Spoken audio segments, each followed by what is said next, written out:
नमस्कार दोस्तों, स्वागत है आपका हमारे चैनल टेल्स बाय यशु पर। यहाँ पर आपको मिलेंगी रोचक और सस्पेंसफुल कहानियाँ। अगर आपको यहाँ पर हमारी कहानियाँ पसंद आती हैं तो कृपया करके आप हमारी वीडियोस को लाइक करें, इसको अपने दोस्तों को साथ शेयर करें और साथ के साथ अपना कमेंट करना ना भूलें। अगर आप इस चैनल पर नए हैं तो कृपया करके इसे सब्सक्राइब भी करें। आपका ज्यादा समय न लेते हुए चलो आज की कहानी को शुरू करते हैं। पिछले एपिसोड में हमने सुना था कि एक तरफ जहां पर अनिका आज ये इस लैब में वो सारे ही ब्लड सैंपल की रिपोर्ट को निकालने के लिए लग गई थी। अनिका आज यहाँ पर बहुत ही बिजी होने वाली थी। इधर दूसरी तरफ अभी करण गुलेरिया भी अपने कमरे में बैठकर यही सब सोच रहा था कि आखिर रेखा मूर्ति के साथ क्या हुआ है और ऐसा क्या हुआ है कि उसे उसके बारे में कुछ भी याद भी नहीं है। क्योंकि रेखा मूर्ति को जिस तरह से चोटें लगी हुई है उससे तो ऐसा कैसे हो सकता है कि उसे उसके साथ हुई घटना के बारे में कुछ भी याद ना हो। कौन हो सकता है इन सब के पीछे? वहीं एक तरफ यहाँ पर आकाश गुलेरिया भी अपने कमरे में बैठकर अपने लैपटॉप में काम कर रहे थे, लेकिन उनका काम पर ध्यान न होते हुए वो अभी भी यही सब सोच रहे थे कि मैं बार बार कोशिश करता हूँ लेकिन मैं मिसेज अंजलि मल्होत्रा से अपने सवालों का जवाब ले ही नहीं पाता। जब भी बड़ी ही हिम्मत करके मैं उनके पास उनसे कुछ भी पूछने के लिए जाता हूँ तो वहाँ पर कोई ना कोई आ जाता है और मैं उनसे उसके बारे में बात भी नहीं कर पाता। हर बार कुछ ना कुछ ऐसा हो जाता है, मुझे समझ में ही नहीं आता कि मैं कैसे अब अपने सवालों के जवाब ले सकूंगा, क्योंकि मेरे सवालों के सारे जवाब अब बस वही दे सकती है। आकाश गुलेरिया यही सोचते हुए अब आकाश अपने लैपटॉप को अब साइड में रख देता है, क्योंकि आकाश गुलेरिया के दिमाग में ये सब बातें चल रही थी तो वो अब अपने लैपटॉप पर अपने ऑफिस के काम में कंसंट्रेट नहीं कर पा रहे थे। इसलिए वो लैपटॉप को साइड में रखते हैं और सोचते हैं कि मैं कैसे पता लगाऊंगा कि मेरी माँ ने मुझे क्यों छोड़ा था। अब वक्त आ गया है कि मैं उन्हें कन्फ्रंट करूं, मैं उनसे सारी की सारी बातें ही जानूं कि आखिर उनकी कोई ऐसी मजबूरी थी जिसकी वजह से उन्होंने मुझे छोड़ा था, या वो मुझे अपने पास रखना ही नहीं चाहती थी। और अगर वो मुझे अपने पास रखना नहीं चाहती थी तो फिर वो मुझे इस दुनिया में लेकर ही क्यों आई। आज की रात है यहाँ पर जहाँ एक तरफ आज की रात रोहित के पैलेस में सभी की ही नींदें उड़ी हुई थी। कोई यहाँ पर तकलीफ में था, किसी को यहाँ पर पेन था, तो कोई यहाँ पर रेखा मौसी के बारे में सोच रहा था। अनिका अपने काम में बिजी थी, आकाश अपने ख्यालों में था। वहीं दूसरी तरफ इधर राजीव गुलेरिया के पैलेस में भी यही हाल था, क्योंकि एक तरफ जहां पर दमयंती अभी भी अनिका के ब्लड सैंपल की रिपोर्ट को निकालने में लगी हुई थी तो वहीं शीला मौसी की अभी तक खुद की ही नींद गायब थी। शीला मौसी बस इसी इंतजार में थी कि कैसे भी करके दमयंती देवी उसे अनिका की रिपोर्ट लाकर दे दे और उसे जरूर उसके ब्लड सैंपल में कुछ न कुछ मिले जिससे कि वो इस V16 पाउडर तक पहुंच सकती है। सभी यहाँ पर अपने अपने काम में ही लगे हुए थे, लेकिन आज सबके मकसद अलग अलग थे। आज की रात सबके लिए काफी ही बड़ी थी, क्योंकि यहाँ पर किसी को भी नींद नहीं आ रही थी। जहाँ पर कुछ लोग अपने लैब में बिजी थे तो कुछ किसी ना किसी का इंतजार कर रहे थे। Next day morning Rajiv Guleria के पैलेस में शीला मौसी ने पूरी ही रात इंतजार करके ही काट दी थी, क्योंकि शीला मौसी अब एक पल का भी इंतजार नहीं कर पाई थी। बस उसे इंतजार था तो दमयंती देवी का, और वो भी उस रिपोर्ट के साथ कि कब दमयंती देवी यहाँ पर उसके पास वो खुशखबरी लेकर आएगी जिसका उसने न जाने कब से इंतजार किया था, और उसे कोई अच्छी ऐसी खबर सुनाएगी जिसके लिए सच में वो कब से तड़प रही थी। शीला अभी भी यही ही सोच रही थी कि तभी उसके कानों में अब एकदम से दमयंती देवी की आवाज सुनाई देती है, जो कि उसे ही बुला रही थी। दमयंती अपनी लैब से निकलते हुए बार बार चिल्ला रही थी, शीला शीला कहाँ हो शीला, बाहर आओ शीला। शीला ने अब जैसे ही दमयंती देवी की आवाज सुनी तो वो अब जल्दी से उसे आवाज लगाते हुए कि हाँ ऐसे क्या सिर पे उठा रखा है, मैं तो बस तुम्हारा ही इंतजार कर रही थी। अरे दमयंती इतना भी कहाँ टाइम लगता है एक रिपोर्ट को बनाने में, तुमने तो पूरी ही रात को काली कर दिया। मैं तुझे बता नहीं सकती कि इस रिपोर्ट के बारे में मैंने कितना ही इंतजार किया है। मैंने पूरी रात एक बार पलके तक नहीं झपकाई, क्योंकि मुझे इंतजार था कि पता नहीं कब तुम उस रिपोर्ट को लेकर मेरे पास आ जाओगी। वैसे क्या है इस रिपोर्ट में? शीला मौसी ऐसे ही चिल्लाते हुए दमयंती की तरफ बढ़ जाती है। कुछ ही देर में अब दमयंती देवी और शीला मौसी दोनों ही अब आमने सामने थी। दमयंती ने अब जैसे ही शीला उसके सामने आई तब दमयंती ने उन पेपर्स को शीला के मुंह पर मारते हुए कहा कि तुम्हारा मेरा सिर्फ टाइम वेस्ट किया है तुमने, इसके अलावा और कुछ भी नहीं, क्योंकि तुमने अपनी रात काली की है इस रिपोर्ट के इंतजार में और मैंने अपनी रात काली की है इस रिपोर्ट के रिजल्ट तक पहुंचने में। लेकिन इसमें मुझे कुछ भी नहीं मिला है, ये सिर्फ खाली है। ये एक नॉर्मल ब्लड सैंपल है। दमयंती की ये बात सुनकर अब शीला हैरानी से कहती है, तुम कहना क्या चाहती हो? जो भी बात है मुझे साफ साफ कहो, क्योंकि ऐसा नहीं हो सकता। ये सुनते ही अब दमयंती देवी का भी गुस्सा अपनी चरम सीमा पर था, क्योंकि दमयंती ने भी उस रिपोर्ट से सच में ही उम्मीदें जगा ली थी और जब वो उसके रिजल्ट तक पहुंची तो अब वो भी सारा गुस्सा अब शीला के ऊपर ही उतार देना चाहती थी। इसलिए शीला की बातें सुनते ही अब दमयंती ने कहा कि खुद ही तुम पढ़ लो ना, तुम खुद भी तो पढ़ी लिखी हो, क्या अब ये भी मुझे ही पढ़कर बताना पड़ेगा तुम्हें? अनिका के ब्लड सैंपल में ऐसा कोई भी यूनिक बात नहीं है जिसके इंतजार में तुमने ये सब किया। इस बार शीला तुम्हारा अंदाजा बिल्कुल ही गलत निकला है। समझ नहीं आता कि तुम इतना बकवास कैसे कर सकती हो, और तुमने ऐसा सोच भी कैसे लिया कि उस अनिका के ब्लड में ऐसा कुछ होगा? लेकिन देखो ना, इसमें तो कुछ भी नहीं मिला। ये कहते हुए ही अब दमयंती देवी वहां से गुस्से में अपने पैरों को पटकते हुए चली जाती है, क्योंकि शीला की वजह से आज वो पूरी रात सो भी नहीं पाई थी। यहाँ शीला अभी भी हैरानी से बस उस पेपर को ही देख रही थी जो अभी अभी दमयंती ने उसके चेहरे के ऊपर पटक कर मारा था। वो अपने मन में ही यही सोच रही थी कि आखिर ये कैसे पॉसिबल हो सकता है। अगर वो अनिका का ब्लड बिल्कुल भी नॉर्मल लोगों की तरह ही है तो वो इतनी यूनिक क्यों है? क्योंकि जब उसकी माँ इतनी एडवांस है, उसकी माँ इतना आगे तक का सोचने वाली है, तो ऐसा तो बिल्कुल भी नहीं हो सकता कि उसके ब्लड में कुछ भी ना मिले। ये सोचते हुए ही अब शीला कहती है कि लगता है उस अक्षय वर्मा की तरह दमयंती देवी का दिमाग भी कहीं ना कहीं खराब हो गया है, और वो अपने रूम में यही सोचते हुए चली जाती है, क्योंकि आज का दिन शीला के लिए बहुत ही बुरा था। एक तरफ जहां पर अक्षय वर्मा ने उसे कॉल करके डांट दिया था कि सच में तुम कितनी ही बेवकूफ औरत हो, तुमने कहा था कि रोहित मारवा मर चुका है लेकिन वो अब आज भी कॉलेज में आया हुआ है, और दूसरा झटका उसे अब दमयंती देवी से मिला, जो शीला के लिए दोनों ही झटके अब बहुत ही बड़े थे। इसलिए शीला अब चुपचाप अपने कमरे में जाना ही बेटर समझती है। इधर दूसरी तरफ स्वाति की गुफा में स्वाति मल्होत्रा ने अब तक अपना काम पूरा कर दिया था। अब तक वो अपने अंजाम तक पहुंच चुकी थी। अब वो उस एंटीडोट को बनाने के स्वाति मल्होत्रा ने अब उस एंटीडोट को बड़ी ही सावधानी से बना लिया था। उस एंटीडोट को बनाने के बाद अब स्वाति मल्होत्रा उसे एक इंजेक्शन में भरने लगती है, क्योंकि स्वाति मल्होत्रा अब और एक भी सेकंड का टाइम वेस्ट नहीं कर सकती थी। उसे बस कुछ ही सेकंड के अंदर उसे रोहित को इंजेक्ट करना था। इसलिए अब वो जल्दी से उसे इंजेक्शन में भरने के बाद अब वो रोहित के पास उस इंजेक्शन को लेकर जाती है, और अब रोहित को वो बिना देखे ही स्वाति मल्होत्रा उसे वो इंजेक्शन इंजेक्ट कर देती है, ताकि जल्दी से इस इंजेक्शन का असर, इस एंटीडोट का असर जल्दी से ही रोहित के शरीर में हो और वो इस केमिकल के से जल्द आजाद हो। उसके बाद ही बूढ़े बाबा और स्वाति मल्होत्रा अब दोनों ही चैन की सांस लेते हैं, क्योंकि बूढ़े बाबा जहां अब तक एक एक सेकंड को काउंट कर रहे थे रोहित मारवा को ये इंजेक्शन इंजेक्ट होते ही अब उनके भी चैन में की सांस ली। स्वाति अब रोहित को ये इंजेक्शन इंजेक्ट करने के बाद अब एग्जामिन करने लगती है। स्वाति मल्होत्रा ने देखा कि अभी इस इंजेक्शन ने अभी इतना असर करना शुरू नहीं किया था, इसलिए स्वाति मल्होत्रा उसे एग्जामिन करने के बाद अब वो अपनी गुफा से बाहर आ जाती है। जब वो गुफा से बाहर आती है तो वो देखती है कि किंग सामने बने हुए एक पत्थर पर बड़े ही आराम से बैठे हुए थे। उस पत्थर पर बैठे हुए किंग की आंखें बंद थी, ऐसा लग रहा था कि वो किसी ध्यान में हैं। स्वाति मल्होत्रा अब किंग को ऐसे देखकर उन्हें डिस्टर्ब नहीं करना चाहती थी, इसलिए वो फिर से वापस से अंदर अपनी गुफा के अंदर की तरफ जाने लगती है।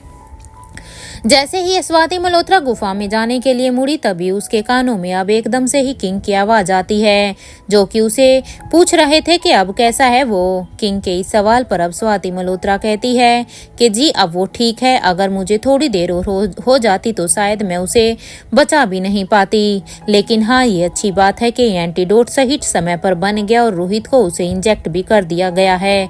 जल्द ही ये एंटीडोट उसकी बॉडी में अब अपना असर दिखाना शुरू कर देगा।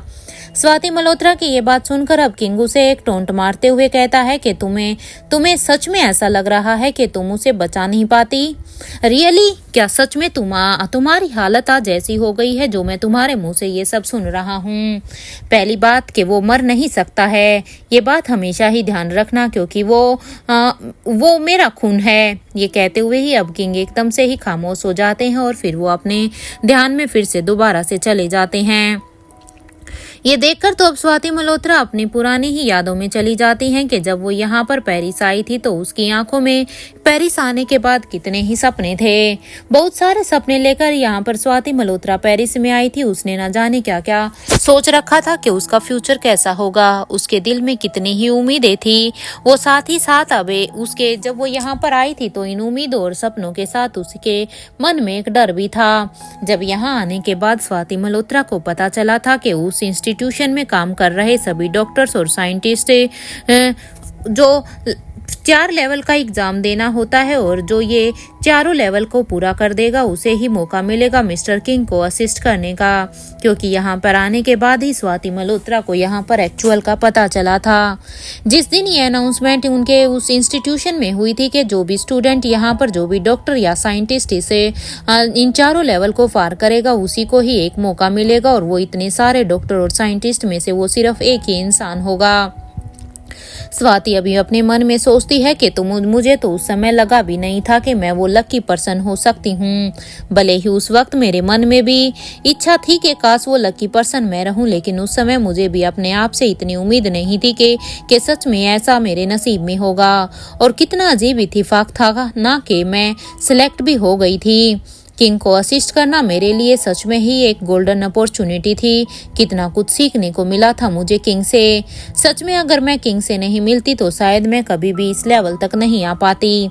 अपने ख्यालों में ही अभी स्वाति मल्होत्रा थी कि तभी उसके कानों में अब फिर से किंग की आवाज आई जो कह रही थी कि अनिका के अनिकरण फार्मा कंपनीज। किंग की ये बात सुनकर अब स्वाति बड़ी ही हैरानी से अब किंग को ही देखती है कि आखिर किंग ने उसे अभी अनिकरण फार्मा कंपनीज का नाम क्यों याद दिलाया। अपनी आंखों को खोलते हुए ही अब किंग कहते हैं कि डोगरा परिवार का सच तो तुम भी जानती थी ना, तो फिर अपनी बेटी का मैरिज एग्रीमेंट उस परिवार के साथ तुमने क्यों किया था? क्या वजह थी जो तुमने अपनी बेटी के लिए उस डोगरा परिवार को ही सेलेक्ट किया? किंग की ये बात सुनकर एक पल के लिए तो स्वाति मल्होत्रा सोचने लग जाती है, लेकिन फिर स्वाति मल्होत्रा कहती है कि मैंने वो सब इसलिए किया था क्योंकि मैं यही चाहती थी कि अनिका के बड़े होने तक वो सभी उस पर कोई भी जानलेवा हमला ना करें, ताकि उनकी छत्र छाया में मेरी अनिका पूरी तरह से सुरक्षित रहे। और ऐसे हुआ भी था क्योंकि वो सभी सिर्फ अनिका के बड़े होने का ही इंतजार करने लगे थे, चाहे उनका लालच यहाँ पर कुछ भी क्यों ना हो। लेकिन उन्होंने अनिका के बड़े होने तक का इंतजार किया था। लेकिन मेरी तो बस एक बात समझ में नहीं आती कि आखिर डोगरा परिवार को उस छोटी सी कंपनी में इतना इंटरेस्ट क्यों था। क्योंकि डोगरा परिवार ने सिर्फ एक उस अनिकरण फार्मा कंपनीज के लिए ही ये सब एग्रीमेंट बनाने के लिए वो तैयार हो गए थे, लेकिन आखिर उस छोटी सी कंपनी में मेरी में क्या था। स्वाति की ये बात सुनकर अब किंग कहते हैं कि डोगरा परिवार को नहीं किसी और को उसमें इंटरेस्ट है। तुम्हारी उस कंपनी में डोगरा परिवार तो शायद इसमें एक जरिया था। किंग की ये बात सुनकर अब स्वाति उन्हें फटी हुई आंखों से देखती है, क्योंकि इस जरिए से तो स्वाति मल्होत्रा ने भी नहीं सोचा था। अब वो सोचती है कि आखिर वो कौन है जो डोगरा परिवार को अपना मोहरा बनाकर उस कंपनी तक पहुंचना चाहता था। अब वो किंग से कहती है कि क्या आप जानते हैं उसे जो ये सब चाहता था। ये सवाल सुनकर तो अब किंग के चेहरे पर भी एक सार्कास्टिक स्माइल आ जाती है और अब वो कहते हैं कि तुम भी जानती हो उसे। इनफैक्ट शायद हम सभी ही जानते हैं लेकिन पहचानते नहीं हैं। ये सुनते ही अब स्वाति मल्होत्रा किंग से कहती है, कहीं आप सरजी की तो बात नहीं कर रहे हो ना। स्वाति मल्होत्रा की इस बात को इग्नोर करते हुए अब किंग कहते हैं कि तुमसे बड़ा बेवकूफ इंसान मैंने आज तक इस दुनिया में नहीं देखा है। अरे अपनी बेटी को बुराई से बचाने के लिए तुमने उसे बुराई के दलदल में ही डालने वाली थी। तुम सच में ही इतनी बड़ी बेवकूफ हो कि तुमने डोगरा परिवार पर पता नहीं कैसे विश्वास कर लिया। वो तो अच्छा हुआ कि उसकी शादी डोगरा परिवार में नहीं हुई, नहीं तो वो तो सच में ही इस दलदल में फंस जाती। अच्छा हुआ समय रहते अनिका उस दलदल से निकल गई। किंग की ये बात सुनकर अब स्वाति मल्होत्रा कहती है कि मैं बस अपनी बेटी को 20 साल के होने से पहले मुझे उसे प्रेग्नेंट करना ही था और यही बस मेरा मकसद था। इसलिए ही मुझे उस वक्त जो भी समझ में आया मैंने सिर्फ वो किया, क्योंकि उस समय मेरे पास और कोई ऑप्शन नहीं था। मैं अपनी बेटी को लेकर और ज्यादा रिस्क नहीं ले सकती थी। हाँ, हो सकता है उस समय मेरे कुछ डिसीजन गलत थे, लेकिन अगर मैं सच कहूँ तो उस समय मुझे अनिका के लिए वही सब बेस्ट लगा था, लेकिन शायद डेस्टिनी को तो कुछ और ही मंजूर था। अनिका के किस्मत में वहाँ पर डोगरा परिवार ना होकर वहाँ पर रोहित मारवा का ही साथ था। स्वाति मल्होत्रा की ये बात सुनते ही अब किंग गुस्से से कहते हैं, शायद इसलिए ही तुमने उसे होटल पैराडाइज से उस गौतम गुलेरिया के घर के पास लेकर गई थी ना तुम, यही प्लान था ना तुम्हारा। किंग की ये बात सुनकर अब स्वाति मल्होत्रा कहती है कि आप मुझे अभी भी गलत समझ रहे हैं, मैंने सच में ऐसा कुछ भी नहीं किया था। अगर आपको सच में यही लग रहा है कि रोहित मारवा को मैं उस होटल से निकालकर मैंने ही उसे गौतम गुलेरिया के हाउस में छोड़ा था, तो आप ये बिल्कुल गलत सोच रहे हैं और बिल्कुल गलत ही कह रहे हैं। मैंने ऐसा कुछ भी नहीं किया था। अरे मुझे तो खुद भी नहीं पता था कि आखिर रोहित उस रात वहां पर कैसे पहुंच गया था। मैं तो खुद ये जानकर बहुत ही हैरान हुई थी। ये सुनते ही अब किंग भी स्वाति मल्होत्रा को हैरानी से देखते हैं और अब किंग कहते हैं, अगर तुमने रोहित को वहां पर नहीं पहुंचाया था और ना ही मैंने उसे वहां पर पहुंचाया था, तो ये मेरे आदमियों ने तो रोहित मारवा को वहां तक नहीं पहुंचा दिया। लेकिन कैसे? इतना तो मुझे भी पता है कि उस रात अपनी बेटी के रूम में ड्रग तुमने ही फैलाया था, क्योंकि ये बात तो मैं पक्के विश्वास के साथ कह सकता हूँ। किंग की ये बात सुनकर अब स्वाति मल्होत्रा कहती हैं, हाँ मैंने ही ये सब किया था और मैंने भी वो 2 प्लान बनाए थे कि अगर उन दोनों के बीच में नेचुरली कोई रिलेशनशिप नहीं बनता है तो मैं आर्टिफिशियल इंसेमिनेशन के जरिए अनिका को रोहित के बच्चों की मां बनाती। मुझे अपनी बेटी की जान उस समय बचानी थी, फिर चाहे वो कैसे भी क्यों ना हो, इसलिए मैंने उस समय दोनों ही प्लान बना कर रखे हुए थे। लेकिन आप क्यों चाहते थे कि रोहित के बच्चे इस दुनिया में आए? आपका क्या मकसद हो सकता था इसमें? स्वाति की ये बात सुनकर अब किंग कहते हैं, क्योंकि वो नालायक किसी काम का नहीं था। उस समय वो मेरे किसी काम का मुझे नहीं लग रहा था। मुझे टेंशन थी कि मेरा वारिस मुझे मिलेगा भी या नहीं, क्योंकि इस नालायक को तो लड़कियों में कोई इंटरेस्ट ही नहीं था। इसके रहन सहन, इसके तौर तजुर्बे और इसके एटीट्यूड को देखकर मुझे डर था कि कहीं ऐसा ना हो जाए कि मेरी ख्वाहिश सिर्फ एक ख्वाहिश ही बनकर रह जाए। इसलिए मैं चाहता था कि लड़की चाहे जो भी हो, मुझे बस मेरा वारिस चाहिए था, मेरे इस पूरे के पूरे साम्राज्य को चलाने के लिए। किंग की ये बात सुनकर अब स्वाति मल्होत्रा कहती है कि मैं नहीं मानती कि सिर्फ एक यही वजह होगी आपकी, कोई ना कोई तो बात और जरूर है। किंग, जो आप मुझसे अभी भी छुपा रहे हैं, जो आप मुझे अभी भी सच नहीं बता रहे, क्योंकि आपके लिए आप सिर्फ इतना छोटा तो नहीं सोच सकते। स्वाति मल्होत्रा की ये बात सुनकर अब फिर किंग फिर से कहता है, मैं तुम्हें क्यों बताऊं कि मैं रोहित के बच्चे को इस दुनिया में लाना चाहता था, भला किस वजह से मैं तुम्हें ये बताऊं? ये सुनते ही अब स्वाति मल्होत्रा कहती है कि इससे पहले कि आप इस बार भी मेरी गलती का एहसास करवाएं, देखिए मैं आपसे पहले ही इसके बारे में माफी मांग चुकी हूँ और अब एक बार और मैं आपसे माफी मांग लेती हूँ। आप प्लीज मुझे माफ कर दीजिए। मुझे सच में अनिका की याददाश्त को उस समय नहीं लेना चाहिए था। सच में वो मैंने एक अनिका के डर की वजह से मैंने उसे, मेरा वो गलत स्टेप बिल्कुल ही गलत था। स्वाति मल्होत्रा की ये बात सुनते ही अब किंग फिर से कहते हैं, तुम मुझसे क्यों माफी मांग रही हो? तुमने तो कोई गलती नहीं की है। आखिर उस वक्त ज्यादा से ज्यादा क्या हो जाता? अनिका और रोहित का डिवोर्स, बस यही ना, यही तो बात अच्छी बात है। तीनों बच्चे रोहित के साथ होते और मैं रोहित के दिमाग से तुम्हारी बेटी का नामो निशान ही मिटा देता, और तुम जानती हो कि मैं ऐसा कर भी सकता हूँ। मेरे लिए ये ऐसा करना कोई बड़ी बात तो नहीं है ना। किंग की ये बात सुनकर तो अब स्वाति मल्होत्रा कहती है कि इस बार आपने क्या सोचा है, कैसे सबक सिखाएंगे आप मुझे, क्योंकि मैं ये तो जानती हूँ कि आप सच में मुझे पसंद नहीं करते। स्वाति की ये बात सुनकर अब किंग उसे फिर से कहते हैं, वो तुम्हें बहुत ही जल्द ही पता चल जाएगा। खैर छोड़ो, अब तुम रोहित की रिस्पॉन्सिबिलिटी मुझे दे दो, मैं उसे अपने साथ लेकर जा रहा हूँ, ताकि तुम और तुम्हारा ये असिस्टेंट राघव, यानी कि ये बूढ़े बाबा, तुम दोनों ही अपनी फाइट प्रैक्टिस फिर से शुरू कर सको। और तुम्हें उस वायरस का एंटीडोट भी अब जल्द ही बनाना ही है ना, जो मैंने तुम्हें पहले ही एक मैसेज भेज दिया था।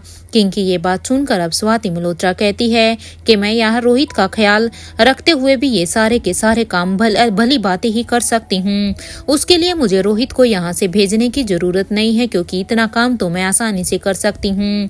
स्वाति मल्होत्रा की ये बात सुनते ही अब किंग ने कहा, कर तो तुम बहुत कुछ ही सकती हो।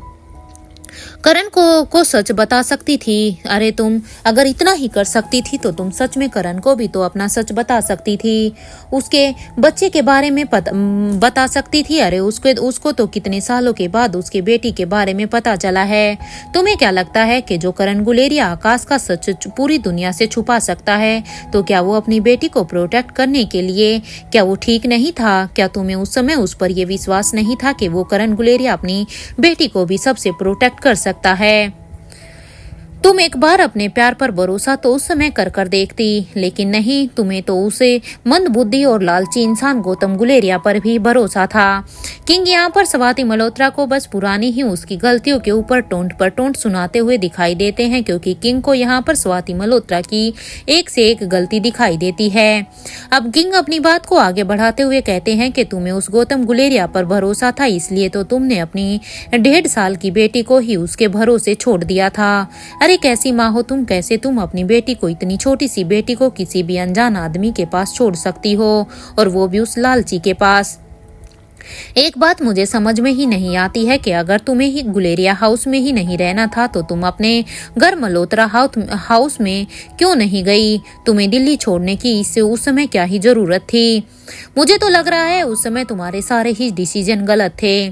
करण तो मुझे उस तरह का इंसान तो नहीं लगता है कि अगर तुम उसके साथ अपना रिश्ता खत्म करना चाहो तो वो तुम्हें जबरदस्ती अपने पास ही रखे, क्योंकि जहां तक मैंने करण को देखा है या मैंने करण गुलेरिया को जाना है, तो मुझे ऐसा ही लगता है कि अगर तुम एक बार प्यार से भी उससे दूर जाने का डिसीजन लेती तो उसमें भी वो हंसी हंसी तुम्हें खुद से दूर जाने देता। उस समय तुम्हें एक बार करण गुलेरिया पर विश्वास तो किया होता।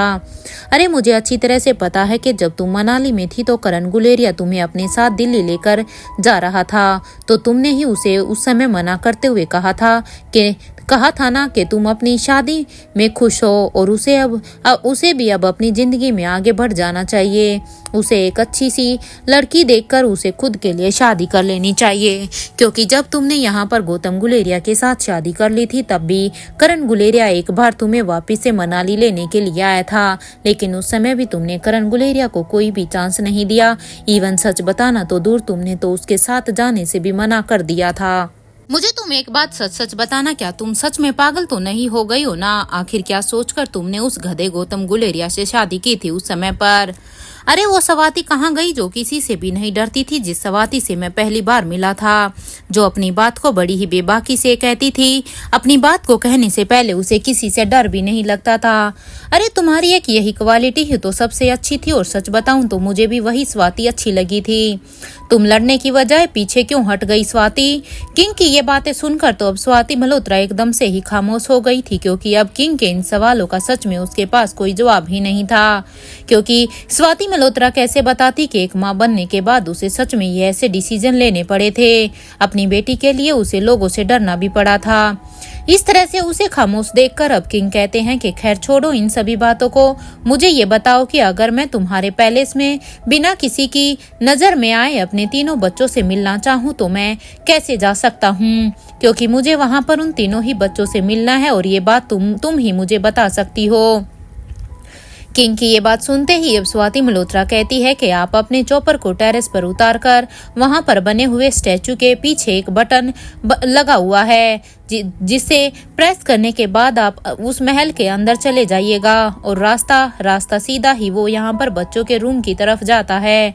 आप बच्चों के रूम में जा सकते हैं। ये कहते हुए ही अब स्वाति मल्होत्रा अब अपनी बात को आगे बढ़ाते हुए फिर कहती है, वैसे आप इसी रास्ते से आयशा मारवा के कमरे में भी जा सकते हैं अगर आप चाहो तो। बच्चों के रूम से छोटा सटा हुआ रूम, वहां पर चौथा रूम आयशा मारवा का ही है। ये कहते हुए ही अब स्वाति मल्होत्रा के चेहरे पर भी एक प्यारी सी समाइल आ गई थी, क्योंकि वो यहाँ पर ये देख रही थी किंग सच में अपनी फैमिली को आज मिस कर रहे थे। वहाँ दूसरी तरफ अब तक रोहित के पैलेस में अनिका ने भी सभी के ही ब्लड सैंपल को अच्छी तरह से चेक कर लिया था। अनिका भी ये देखकर हैरान थी कि अलग अलग इंसानों पर इस वायरस का अलग अलग असर हुआ था, क्योंकि जितनी भी टेस्ट वो जितने भी रिपोर्ट वो तैयार कर रही थी उसमें सभी के ऊपर इस वायरस का अलग अलग असर हुआ था। सभी ब्लड सैंपल को चेक करने के बाद अब अनिका इसी रिजल्ट पर पहुंची थी। अनिका भी अपने काम के पहले स्टेप को पूरा कर चुकी थी, क्योंकि उसे सबसे पहले बस इन्हीं सैंपल्स को देखना था। एनी अब अनिका से कहती है, मैम अभी आपको रेस्ट करना चाहिए, क्योंकि आज का दिन सच में ही बहुत ही बड़ा हो गया है, इसलिए अब आप जाइए और आप आराम कीजिए, बाकी मैं देखती हूँ। And you don't worry about the college, आपकी जगह मैं चली जाऊंगी वहाँ पर कॉलेज, क्योंकि आज आपको रेस्ट की बहुत ही जरूरत है। आप रात से ही नहीं सोई है, क्योंकि रात से ही आप अपने इस काम में लगी हुई थी। एनी की ये बात सुनकर अब अनिका भी कहती है, ओके एनी फिर तुम चली जाना आज मेरी जगह कॉलेज। ये मूर्ति बनकर और हाँ मैं इस वायरस के एंटीडोट को बनाने में अब लग जाती हूँ, क्योंकि अभी सच में बहुत ही काम पड़ा हुआ है। अनिका की ये बात सुनकर अब एनी कहती है, ओके मैडम डेफिनेटली। एनी को इंस्ट्रक्शन देने के बाद अब अनिका वहाँ पर जॉन से कहती है कि तुम जल्दी से रोहित बनकर आज ऑफिस में चले जाना, क्योंकि आज तुम्हें ही रोहित की जगह ऑफिस में जाना होगा। जॉन और एनी को कमांड देने के बाद अब अनिका लैब से निकलकर अपने रूम की तरफ जाने लगती है। कुछ ही देर के डिस्टेंस में वो अब अपने रूम में पहुंचने के बाद अब अनिका शावर लेने के लिए बाथरूम में चली जाती है, क्योंकि अनिका पूरी रात से ही सच में ही अपने काम में लगी हुई थी, इसलिए अब अनिका सबसे पहले शावर लेना चाहती थी और उसके बाद ही वो अपनी नींद को पूरा करना चाहती थी। हालांकि ऐसा नहीं था कि अनिका की रात में इतना थक जाती, लेकिन क्योंकि अनिका को फिर से अपने दूसरे काम में भी लगना था। कुछ ही देर तक शावर लेने के बाद अब अनिका बाथरूम से बाहर आ जाती है और अब उसके दिमाग में रोहित के साथ बिताए हुए हर पल उसे याद आ रहे थे, क्योंकि अब अनिका रोहित को यहाँ पर बहुत ही मिस कर रही थी। अनिका भी यही सोच रही थी कि आखिर रोहित उसे इग्नोर क्यों कर रहा है। बार बार कॉल करने के बाद भी रोहित उसके फोन को उठा क्यों नहीं रहा है। एक पल के तो अनिका का मन इतना घबरा गया था कि कहीं सच में रोहित को फिर से कुछ हो तो नहीं गया है। अनिका यही सोचती है कि पूरी रात बीत गई है और रोहित ने उसे एक बार भी कॉल बैक नहीं किया है। इतना भी क्या बिजी हो गया कि उसने एक मैसेज भी छोड़ना जरूरी नहीं समझा। ये सोचते हुए ही अब अनिका अपने बेड पर चली जाती है। आज उसे ऐसा लग रहा था कि उसका दिल पर किसी ने कोई भारी भरकम पत्थर रख दिया हो। अनिका आज अपनी ही फीलिंग्स को समझ ही नहीं पा रही थी कि उसे आज ऐसा क्यों हो रहा है। पता नहीं ये किसी होने के बारे में कोई आशंका थी या अनिका सच में ही रोहित को लेकर कुछ ज्यादा ही सोच रही थी। अब वो बार बार अपने फोन की स्क्रीन को देख रही थी, इसी उम्मीद से कि शायद रोहित उसे कॉल बैक करेगा या कोई मैसेज ड्रॉप करेगा। वो यही वेट कर रही थी कि कभी तो रोहित का फोन उसके पास आएगा। अनिका अपनी भारी मन के साथ ही अब ऐसे लेटे हुए अपनी आंखों को बंद कर लेती है। पूरी रात की वजह जगने की वजह से अनिका की भी कब नींद लग गई उसे भी पता नहीं चला।